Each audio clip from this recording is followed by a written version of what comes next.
Hey friends, Peggy Hall back with you from thehealthyamerican.org. We're going to look at Caroline Leavitt's press concert. Yes, I call them concerts because they're somewhat of a performance. Now, I am titling this video, Trump's Terrible Tariffs Are Tax Hikes in Disguise, which will devastate the economy. And I have all of the receipts. This is number 5 in my series of The Tough Truth About Tariffs. If you have not seen my other videos, I encourage you to watch those because it's likely that I will be answering, that I have already answered any objections that you may have. But I don't want you to be fooled. Tariffs don't work. If tariffs worked, then every country would impose a 100% tariff on all imports, and tariffs wouldn't be so controversial. Every country would want them. So we're going to be looking at, well, let's start with this, shall we? April 2nd, 2025 will go down as one of the most important days in modern American history. Yes, it will, but probably not for the reason why she thinks. Oh, isn't this cute? Kind of the tactic that I use using headlines. It's interesting that in the press concert here, she's got a screen grab with headlines. And I am going to do a deep dive on some of these articles called Trump's American First Trade Revolution is a Win for Working Families. Well, that was written by the fellow that is spewing a lot of, how do I put that, misinformation about the truth about tariffs. And it's very sad that people are falling for it. Has been one of the most open economies in the world, and we have the consumer base hands down, the best consumer base. But too many foreign countries have their markets closed to our exports. Too many countries have their markets closed to our exports. Well, let's take a look at that, shall we? I did a little research at the Office of the United States Trade Representative. Yes, free trade agreements. Do you see that right here? Free trade is so important to thriving economies that the president even has an Office of the United States dedicated to that. And I did some research about trade agreements with other countries, and it's only the United States that is restricting exports. There are no countries in the world that do not take our products. So the United States restricts exports to Cuba, Iran, North Korea, Syria, the Crimea, Donetsk, and Luhansk regions of the Ukraine. So think about this, friends. If restricting trade worked in terms of creating thriving economies, then why in the non-spinning world would the United States restrict exports to these countries that are so-called enemies? It doesn't make sense. Well, it makes sense if you understand tariffs, and that is a special interest of mine. I've got a master's degree in international policy studies. I've studied international economics, international trade, different political systems, and there is nothing better than free trade when it comes to creating prosperity, lower prices, more jobs, higher wages, a more stable economy, and dare I say, peace. The most open economies in the world, and we have the consumer base hands down, the best consumer base. But too many foreign countries have their markets closed to our exports. This is fundamentally unfair. The lack of reciprocity contributes to our large and persistent annual trade deficit that's gutted for industries and hollowed out key workforces. All right, let's talk about trade deficits, shall we? I'd like you to take a look at this chart, and it's the most recent that I could find. This goes up to 2017, and it very clearly shows that the relationship between the US GDP growth and trade balances are not what Caroline Leavitt is purporting that to be. So trade deficits are not necessarily bad, nor do they necessarily cost jobs or reduce growth, and they are not a measure of whether foreign trade policies or agreements with other countries are fair or unfair. Efforts to use trade policy and agreements to reduce the trade deficit is unlikely to produce the effects the administration claims that they will. In fact, history shows that such efforts are counterproductive. They lead to friction with US trading partners. They harm the people and the policies that they claim to help. The United States actually benefits from importing and from exporting. This raises US living standards, and trade policies should aim to reduce the trade barriers. In other words, we should be aiming for free trade at home. And we should open up more products, more markets for US products abroad. So both imports and exports are beneficial. Think about it. On the one hand, by buying goods and services more cheaply than it costs to produce them at home, America benefits from imports. I've talked about that in several of my videos. There are nearly 21 million jobs that depend on the import sector. So reducing imports harms the economy. And looking at exports, by selling goods and services in world markets, the United States can enjoy higher prices for them than it could earn by only selling them at home. Therefore, a trade deficit is not necessarily a bad thing. And it's ridiculous that Caroline Leavitt and Trump and Howie Lutnick, the Secretary of Commerce, they are so fixated on this trade deficit, almost as if it's some kind of football game that they're trying to win. Americans will be much better off, and history shows, if the United States can use trade negotiations to open more foreign markets for its exports, not necessarily because exports will increase the US trade surplus, but because US incomes will be higher if more workers can be employed in the most efficient American firms that pay high wages, if those firms can sell more exports at higher prices. Therefore, US living standards are higher if the United States reduces the trade barriers, focuses not on tariffs, but on free trade. And consumers win because we have access to many choices. And the goal of the US trade policies should never be focused on trade balances. It's an absolutely ridiculous argument, and I'm glad that I could clear it up. Those days of America, beginning tomorrow, being ripped off are over. How is it that Americans are being ripped off, or American companies are being ripped off by people buying our products in different countries? It doesn't make sense to me. Imagine you're running a clothing store and someone from Japan comes in to buy your goods. You're not going to sell your clothing to someone from Japan just because they're a foreigner? It doesn't make sense. And let's say that there is a great demand for your products in Japan. Wouldn't it be wonderful to sell your products in Japan and have a larger market? How is someone buying our products ripping off Americans? It is the complete opposite.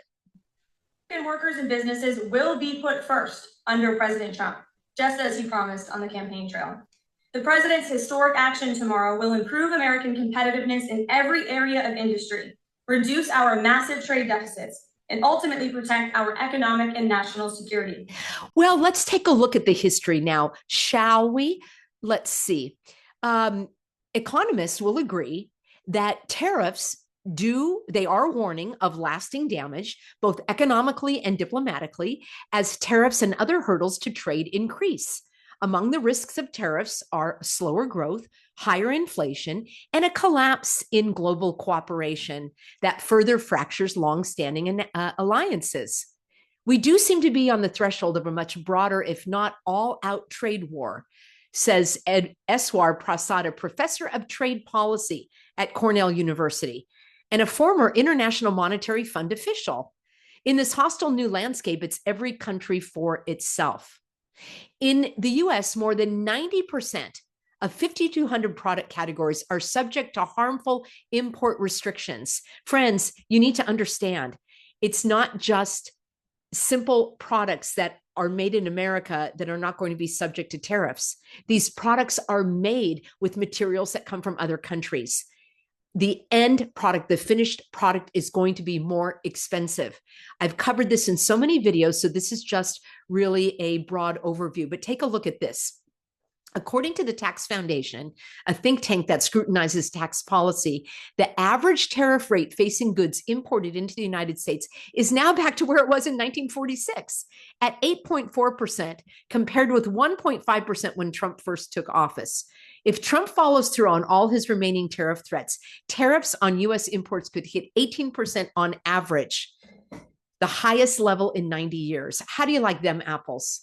In the 1930s, tariffs were the death knell for global trade, which was already cratering as the US and other economies sank into depression and mass unemployment. The Smoot-Hawley Act was an effort, basically the largest tariffs there, to protect American farms and factories from foreign competition. It paved the way for an increase in tariffs on imports to the US by 20%.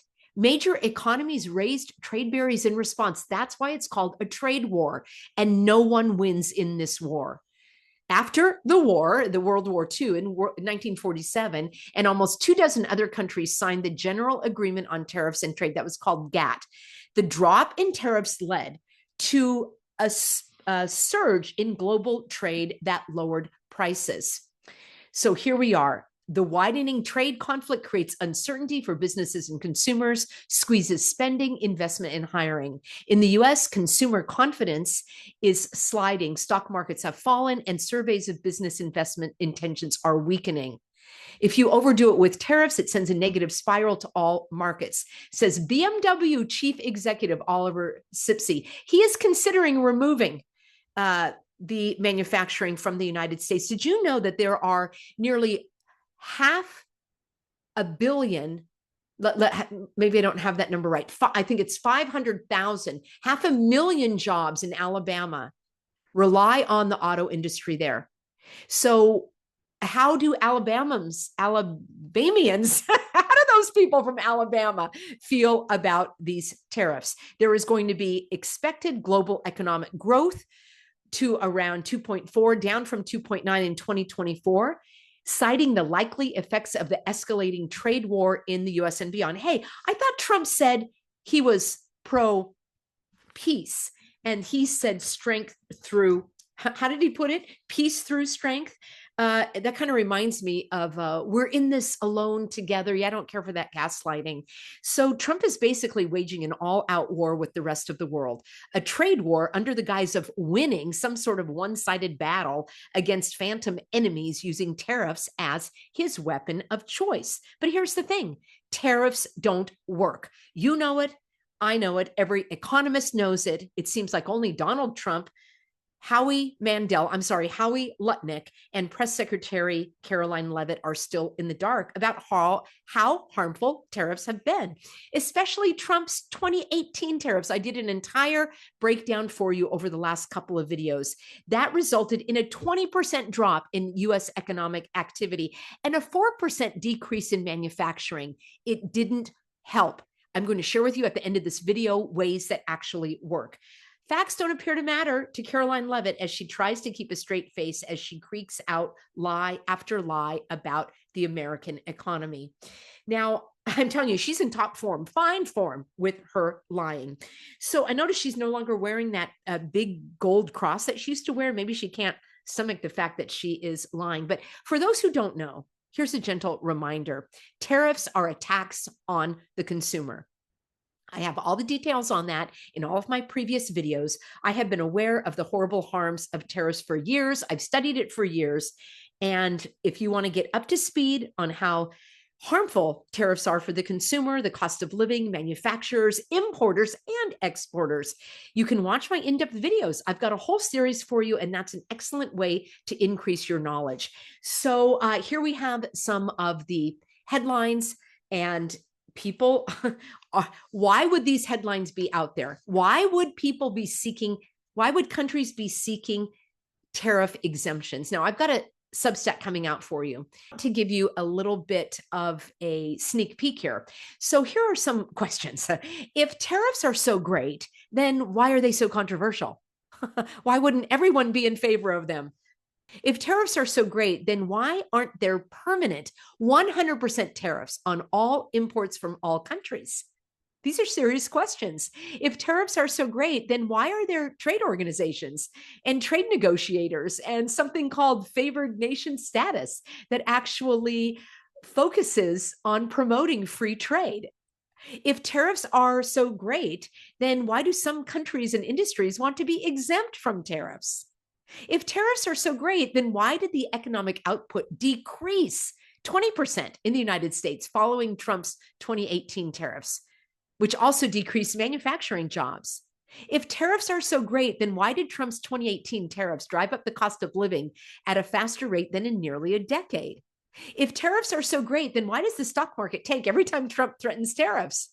If tariffs are so great, then why don't tariffs decrease trade deficits? And remember, we just had a chat about why trade deficits are not the metric that should be used to measure how strong our economy is. If tariffs are so great, then why don't tariffs revitalize manufacturing? If tariffs are so great, then why is there a universal agreement among economists that tariffs harm the consumer, the economy, and manufacturing? If tariffs are so great, why has there been a rush of people buying cars prior to Trump's Liberation Day announcement? If tariffs are so great, why are jobs lost, both in the import and export sector, when tariffs are imposed? If tariffs are so great, why does foreign investment decrease following tariffs? If tariffs are so great, why are there favored nation status? Uh, why is there favored nation status in trade agreements? If tariffs are so great, why does the US maintain a trade representative office? Why not just shut out everyone and have no international trade? If tariffs are so great, why does free trade, the opposite of restrictive tariffs, result in a stronger economy, lower prices, lower unemployment, more choices for the consumer, higher wages, and a higher standard of living? We've had 200 plus years in this country of evidence of that. Well, the answer, my friend, is not blowing in the wind. The answer is in the historical record, which unequivocally shows that free trade is the best way to generate prosperity, opportunity, growth, and peace for the greatest number of people in the greatest number of countries. I've shown you these headlines before, and I will have this Substack for you, but let me just give you a quick review here. History shows that tariffs increase the price of consumer goods. That means your dollar does not go as far. That means people who do not have discretionary income, who spend 80, 90, maybe even 100% of all of their money just on their living expenses, they will be hit the most. For people that don't mind about having a $100 grocery bill for one little bag of groceries, they're not going to be bothered by it. So it hits the lower income earners the most, the very people that they're gaslighting us about, saying that it's going to help. History shows that tariffs decimate the import industry. In the United States, there are about 21 million jobs in that sector. History shows that tariffs drive up the cost of goods. History shows that tariffs decrease manufacturing jobs as exports drop to other countries. History shows that tariffs pass the cost as a tax on the consumer. And history shows that Trump's disastrous 2018 tariffs lowered exports and decreased employment in the US manufacturing sector, which, by the way, we have a robust manufacturing sector. In upcoming videos, I can show you, maybe I even have it for you here. We have some of the largest, well, let's see, China has 1.4 billion people. The United States has 340 billion people, but the United States is the number 2 exporter in the entire world. Those are pretty good apples. This is what the United States exports: machinery and equipment. We are the number 2 exporter in the world, friends. We are not suffering in any way when it comes to trade or the balance of trade. The United States exports a wide variety of goods with top categories including crude oil, refined petroleum, gas turbines, nuclear reactors, medical equipment, motor vehicles, commercial airplanes, soybeans, corn, and defense products. Farmers are harmed when there are reciprocal, or I should say retaliatory, tariffs on their industry. Here, a website called Shipping Solutions. It's very interesting to research because you can find out from the shipping industry exactly what is going overseas. And I love this website, OEC, and that is one that I have referenced before. And you can find all sorts of, let's take a look here. You can find all sorts of information about countries and what they are exporting. The Observatory of Economic Complexity. This is where I'm getting a lot of my data. This is what the United States is exporting. I mean, we are a major exporter in energy. So we are not harmed in our manufacturing whatsoever. It makes sense that China would be the world's largest exporter. They're the world's largest country, 1.4 billion people compared to only 340 million. I've got lots of this information that I can share with you in upcoming videos. Here you have it, list of countries by manufacturing output. Friends, the historical record is clear. When the United States starts the war first against other countries who have then done retaliatory tariffs on the United States, everyone loses. The worldwide economy actually shrinks, and our exports are harmed as well. And why in the non-spinning world would the United States want to do that? Gee, it almost seems as if Trump wants to intentionally harm our economy. Here's what works better than tariffs: negotiating beneficial policies with our trade partners so it's a win-win, focusing on what the US does best, exports. Yes, we export steel. We can prepare for true national security concerns, such as bolstering certain industries and stockpiling materials. Why would we use up our own resources when we should buy them from other countries that are willing to sell them in the international marketplace? The most important thing is to pass tax reforms such as 100% bonus depreciation for these corporations, and a 15% corporate tax rate for domestic manufacturers would immediately provide a boost to U.S. manufacturing, particularly in the production of business equipment, without harming the economy and the consumer. Friends, I've got several videos for you here, and I have said again and again, in short, with tariffs, everyone loses. That's why it's called a trade war.